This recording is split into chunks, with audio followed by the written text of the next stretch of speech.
सौभाग्य कहें या दुर्भाग्य, कुछ चीजें पहले से भाप लेने की आदत पड़ गई है लंबे करियर के बाद। एक पत्रकार के तौर पे अब हम सूंघने लगे हैं कि आने क्या होने वाला है, और वो चीजें आपके सामने समय समय पर आती रही हैं और वो चीजें सेट होती रही। अभी जो हो रहा है वो हमारे लिए, हम भारत के लोगों के लिए चिंता की बात है। जियोपॉलिटिकल दुनिया ऐसी नहीं है कि आपके दफ्तर की दुनिया हो कि ये आदमी बहुत अच्छा है, हम्बल है, यस मैन है, तो चलो इसको गलती करने पर भी छोड़ दिया जाए। ये दुनिया के देश हैं जो जितना कमजोर दिखता है, जो जितना ज्यादा झुकता है, उसका उतना लाभ उठाना चाहते हैं। डोनाल्ड ट्रंप भारत पर टैरिफ लगा के दूसरी जरियों से जो दबाव बना रहे हैं, उस दबाव की प्रक्रिया में उनका एक सीधा सीधा मकसद यह है कि आप अमेरिका से माल खरीदो, जितना आप अमेरिका को बेचते हो उतना खरीदो। वो माल हम कैसे खरीदें, और वो हमको सता रहे हैं। भाई हम उनसे सोयाबीन तो खरीद नहीं सकते, हमारे यहाँ तो सुअर इतने पालते नहीं, हम चीनियों की तरह सुअर खाते नहीं हम लोग इतने कि हमारे यहाँ हम ले लें। बचता क्या है? हथियार बचता है। तो अभी यहाँ पर हमारे जो राष्ट्रीय संस्थान है, डीआरडीओ है, दूसरे हैं, वो लगातार रिसर्च करते रहे। इस बीच में कुछ प्राइवेट कंपनियां आ गई हैं जैसे अडानी, और उन्होंने इजराइल से लाके स्क्रू ड्राइवर टेक्नोलॉजी से अपना बनाना शुरू कर दिए हैं छोटे मोटे हथियार। कुछ मिसाइल और दूसरी चीजों में हम आत्मनिर्भर बन रहे हैं, और ज्यादा से ज्यादा रिसर्च एंड डेवलपमेंट भारत में हो रहा है। समय के साथ जैसे जैसे समय होता है तरक्की होती है, तरक्की और तेज हो तो और अच्छा है। लेकिन ये जो इंडिजिनस डिफेंस टेक्नोलॉजी है भारत की स्वविकसित, इस टेक्नोलॉजी के डेवलपमेंट में सबसे बड़ा अड़ंगा अगर कोई है वो है अमेरिका के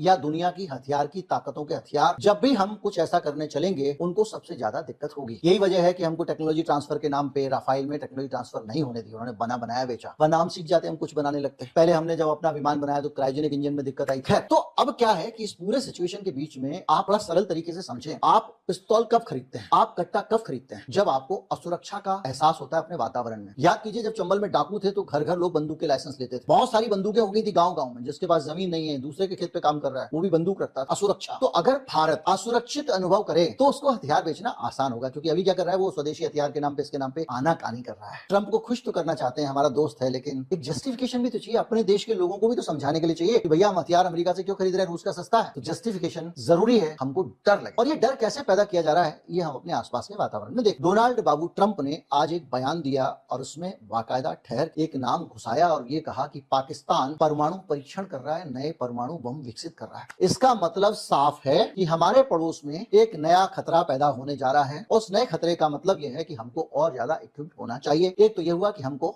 हथियार खरीदने चाहिए, लेकिन इसका दूसरा मतलब यह भी हुआ कि तुम असुरक्षित हो रहे हो। दूसरा, चीन के साथ भी उसने एक नया रिश्ता बना लिया है। नया रिश्ता यह बनाया कि अब चीन के साथ वो रूटीन में सुरक्षा से जुड़ी हुई चीजों पर बातचीत करेंगे। कम्युनिकेशन चैनल खोल दिए हैं, तार चलते रहे। यानी चीन और अमेरिका में आपस में सुरक्षा के मामलों में बातचीत होगी। चीन और पाकिस्तान के रिश्ते लगातार कैसे चले आ रहे हैं आपकी जानकारी में है। किस तरह से कॉरिडोर बन रहा है, क्या बन रहा है, सब हम बहुत चर्चा कर चुके हैं। तो अब हमारे दो पड़ोसी जिनसे हमको मेन खतरा हो सकता है वो है चीन और पाकिस्तान। भारत को बहुत चतुराई के साथ में चीन से दूर कर दिया, और अभी हाल में पीटर हेगसेट के साथ में आपने देखा होगा राजनाथ सिंह का समझौता हुआ, मैंने वीडियो बनाया था, और भारत ने कुछ हथियार खरीदने पर सहमति भी जता दी है। हालांकि इसमें जो बातें कही गई हैं वो बहुत ज्यादा सोचने वाली है, क्योंकि हमको F-14 इंजन, MQ-98 ड्रोन, इस तरह के बहुत सारे सिस्टम बेचने की तैयारी उन्होंने कर ली। कहा जा रहा है कि हम आपको बहुत सारी चीजें देंगे, बहुत कुछ देंगे, लेकिन ये सब जो दिया जा रहा है और दिया नहीं जा रहा है बल्कि हमको बेचा जा रहा है। ये हथियार वाली कंपनियां बेचती हैं और कहती हैं दे रहे हैं। यूक्रेन कर्जे में डूबा हुआ है, कह रहे हैं कि यूक्रेन को ये दे दिया, वो दे दिया, ये मिसाइल दे रहे हैं। तो अभी जो सिचुएशन ये है कि अब कुल मिला भारत को एक तनाव में धकेल दिया गया है। पाकिस्तान के साथ भारत का तनाव बढ़ाने के भी इंतजाम कर दिए गए हैं। अफगानिस्तान जो तालिबान है वो कभी ट्रंप का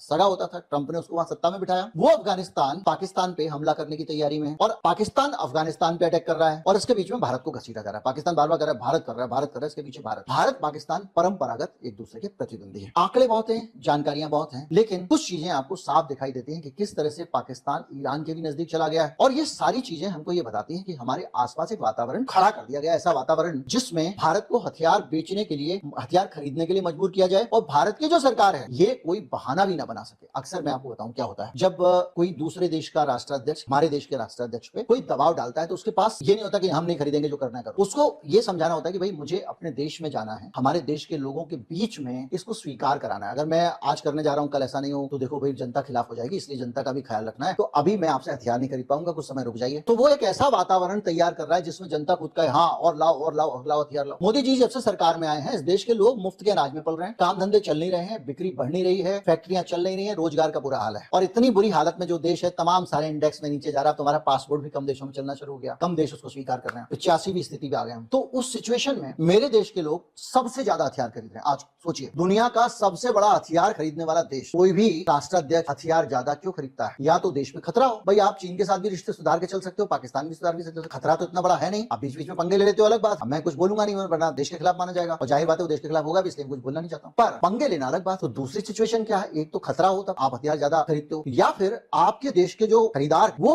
दुनिया में हथियार बेचने वालों को ऑबलाइज करना चाहे। ऑबलाइज कई दूसरे सेंस में भी हो सकता है। वो लोग चाहें कि भाई ट्रंप खुश हो जाएगा इसलिए इससे ले लो, पुतिन खुश हो जाएगा इसलिए 4 हथियार ले लो, आगे काम आएगा, ये हो जाएगा, 2 ठेके दिला देंगे अपने दोस्त, ये भी हो सकता है। या फिर ऑब्लिगेशन ये भी हो सकता है कि भैया चुनाव भी तो होते हैं देश में, और हथियारों की दलाली कितनी बड़ी होती है, हथियार में कितना लेन देन होता है, आप गूगल करेंगे आपको एक पूरी लिस्ट मिल जाएगी। ज्यादातर मामलों में ये एक विश्वास गलत भी हो सकता है। ऐसी कोई डिफेंस डील होती नहीं जिसमें की दलाली ना हो।